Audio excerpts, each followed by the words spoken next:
Advocate Bhudev Mahanandia का अभिवादन स्वीकार कीजिए। ट्विटर हैंडल में ये देखने के लिए मिल रहा है 1818 1 जनवरी यानी आज का दिन सूर्य दिवस है। आज का दिन इतना इंपॉर्टेंट क्यों है? 1818 31 दिसंबर 500 दलित वर्सेस 28,000 ब्राह्मण सोल्जर। भीमा कोरेगांव का लड़ाई, ये संघर्ष, ये फाइट सोशल डिग्निटी के लिए हुआ था। ये संघर्ष सामाजिक मर्यादा प्राप्त करने के लिए हुआ था। ये संघर्ष मनुवाद से आजादी प्राप्त करने के लिए हुआ था। और 1 जनवरी यानी 27 माइल मेहनत करके पैदल चल के आने के बाद तुरंत 28,000 सोल्जर का सामने चट्टान की तरह खड़ा होकर आजादी की लड़ाई लड़े थे बहुजन समाज का सूरवीर नागवंशियों महारथियों को मेरा हार्दिक अभिवादन। आज जनवरी 1 बहुजनों का सूर्य दिवस है। ये दिन आज याद आते ही हमारा पूर्वजों को याद आता है। हमारा पूर्वजों कैसे मनुवादियों को धूल चटाए थे। 28,000 वर्सेस 500 यानी एक सोल्जर के लिए 56 सोल्जर का सामने फाइट करना पड़ा था। और 56 सोल्जर को एक सोल्जर बहुजन का मूली की तरह काटे थे। और उसी दिन हमारा आजादी तैयार हो गया था। साथियों, आज आप न्यू ईयर धूमधाम से बना रहे हैं। भीमा कोरेगांव में आज ये शौर्य दिवस को यादगार दिवस का रूप में पालन किया जा रहा है। बाबा साहेब अंबेडकर कभी भी नया साल नहीं बनाते थे। बाबा साहेब अंबेडकर हर जनवरी 1 में शहीद स्तंभ पर जाया करते थे और हमारा शूरवीर महापुरुषों को 500 सोल्जर के लिए वो फूल चढ़ाते थे, उन्हें ट्रिब्यूट करते थे। अब हाथी रुकने वाला नहीं है। क्यों? बहन मायावती जी उत्तर प्रदेश में पुराने लेज में आ चुकी है। अब Bahujan Samaj, schedule caste, schedule tribe, OBC and minority को लेकर अपना पॉलिटिकल एजेंडा तैयार कर रही है। बसपा सुप्रीमो बहन मायावती जी राजनाथ पाल को बसपा का प्रेसिडेंट बना लिए उत्तर प्रदेश के लिए। 2024 से 2024 को नजर में रखते हुए बहन मायावती जी अपना कार्यकर्ताओं को संदेश देते हुए पुराने कार्यकर्ताओं को शामिल कर रही है। आकाश आनंद जी उनका ट्विटर हैंडल में ये कहते हैं, लिखते हैं, मेरे कार्यकर्ता ही मेरे परिवार है। दादा साहेब कांशीराम और बहन मायावती जी के द्वारा स्थापित किया गया मिशन को आगे बढ़ाना मेरा जिंदगी का सबसे बड़ा लक्ष्य हो गया है। जब तक मैं इनको सक्सेस नहीं करूंगा मैं चैन से नहीं बैठूंगा। यानी आकाश आनंद बसपा को आगे बढ़ाने के लिए उनको उनका जिंदगी को जी जान लगाकर काम करने के लिए प्रस्तुत हो चुके हैं। उनका ये बात ट्विटर हैंडल में देखने के लिए मिलता है। तमिलनाडु में जातिवादी मानसिकता उभर रहा है। तमिलनाडु में दलितों के लिए सप्लाई होने वाले वाटर टैंक में मनुवादी सोच रखने वाले लोग यानी मनु का औलाद मानव मल डाले हैं। यानी जाति कभी नहीं जाती। ये मनु का औलाद जब तक उनका मनुवाद का प्रचार प्रसार करता रहता है तब तक यहां यानी मनुवाद का मजबूती मतलब जातिवाद का मजबूती।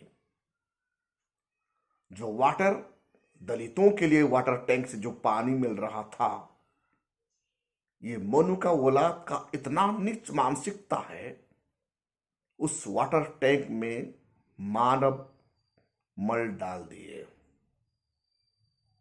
अब पानी के लिए दलित बस्तियों का लोग तरस रहे हैं।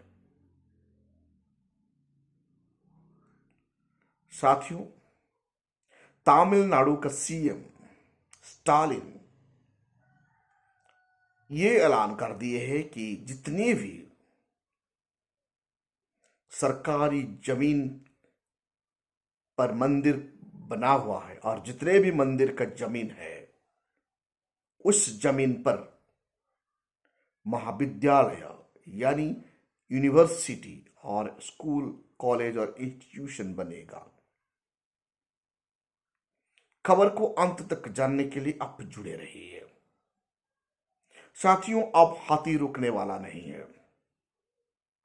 आकाश आनंद कमर कस चुके हैं। बहन मायावती जी पुराने लहजे में आ चुकी है। उत्तर प्रदेश का स्टेट प्रेसिडेंट राजनाथ पाल जी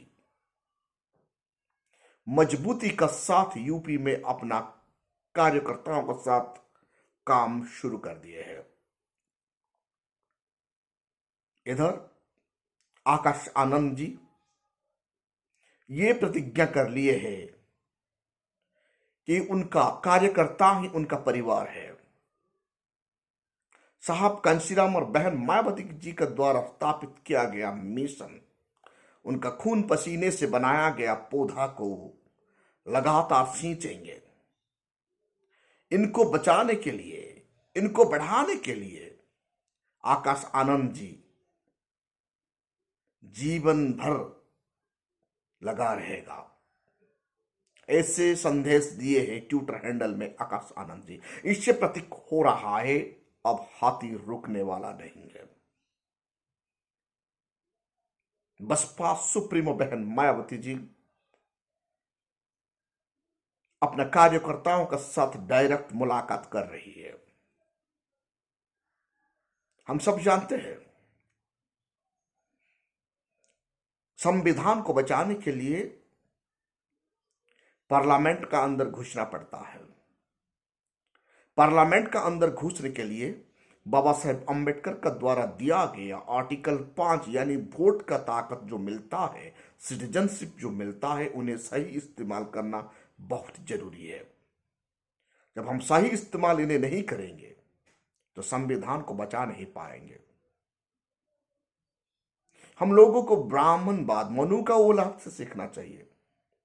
मनु उनका सब कुछ, मनु का औलाद सब कुछ देने के लिए तैयार है, लेकिन शासन का गद्दी किसी को देने के लिए वो तैयार नहीं है, क्योंकि उन्हें पता है सड़क पर आकर हो हल्ला करने से अधिकार नहीं मिलता, लाखों लोगों का भीड़ जुटाने से भी अधिकार नहीं मिलता। अधिकार को प्राप्त करना है तो सिर्फ ही सिर्फ संवैधानिक संस्थाओं में जो कुर्सी है वो कुर्सी को कब्जा करना है। इसीलिए मनु का औलाद आज एग्जीक्यूटिव में कब्जा है, लेजिस्लेचर में कब्जा है, जुडिशियरी में कब्जा कर चुके हैं, प्रेस मीडिया में भी मनुवादियों का कब्जा है। अब हवा, पानी, जंगल और जमीन में भी मनुवादियों का कब्जा हो चुका है। वो जानता है उनका वोट कहां डालना है और कहां नहीं डालना है। इतनी सी बात बहुजन समाज समझ जाएंगे, यानी schedule caste, schedule tribe, OBC और माइनॉरिटी। माइनॉरिटी मतलब मुस्लिम, पासमानदा मुस्लिम, सिख, बौद्ध और क्रिश्चियन, इन सब लोग यूनाइटेड होके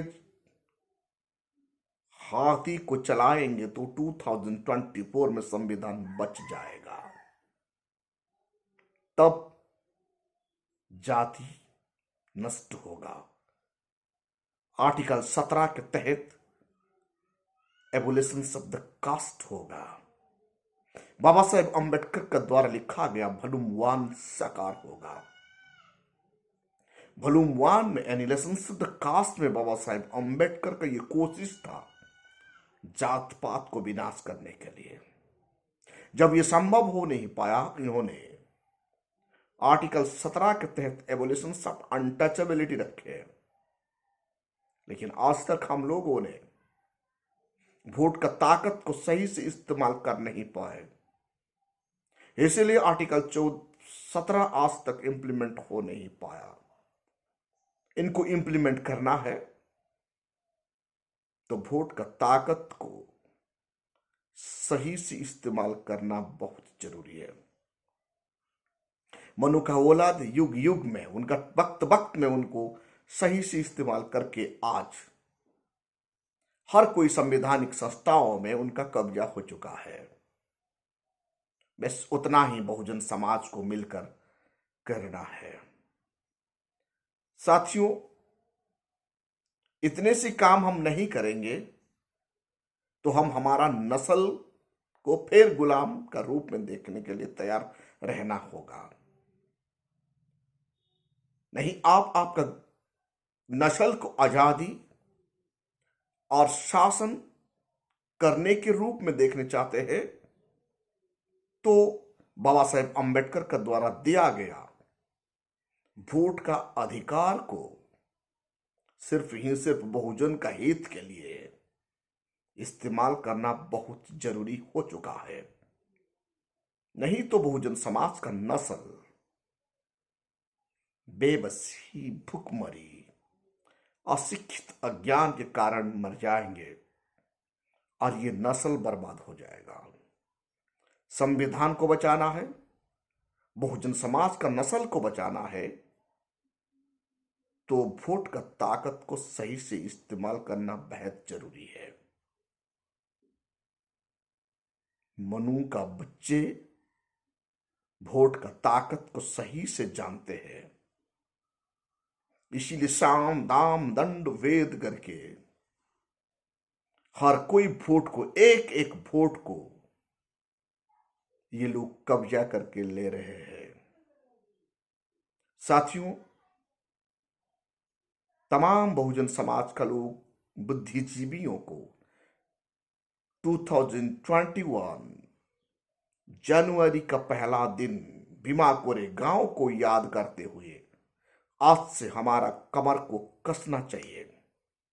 तनिक आप सोचिए, 500 नौजवान 28,000 मनु का औलाद को घुटने के बल पर लाए और उन्हें मूली की तरह काटे। आज हम इतने पढ़े लिखे लोग होते हुए भी हमारा बौद्धिक और तार्किक शक्ति को जागृत करके इस डेमोक्रेसी में एडमिनिस्ट्रेटर बनना और बनने के लिए आज से डे एंड नाइट मेहनत करना ही होगा। बहन मायावती जी, आकाश आनंद जी, राजनाथ पाल जी, ना जाने कितने बसपा का कार्यकर्ता दिन रात मेहनत कर रहे हैं। इन लोग कदम से कदम मिलाकर हम सब मिलकर चलेंगे तो संविधान बच जाएगा। बसपा ही ऐसा एक पॉलिटिकल पार्टी है जो संविधान को बचाने की दमखम रखता है। साथियों, आप देख रहे हैं voice of people, voice of Bahujan. अभी तक आप हमारे चैनल को सब्सक्राइब नहीं किए तो काइंडली सब्सक्राइब कीजिए। Voice of people, voice of Bahujan को बचाना बहुत जरूरी है। आप लोगों का बिना सहयोग से voice of people, voice of Bahujan एक कदम भी आगे बढ़ नहीं सकता। इसीलिए इनको सब्सक्राइब कीजिए, लाइक कीजिए, कमेंट कीजिए और अपना ग्रुप में शेयर जरूर कीजिए।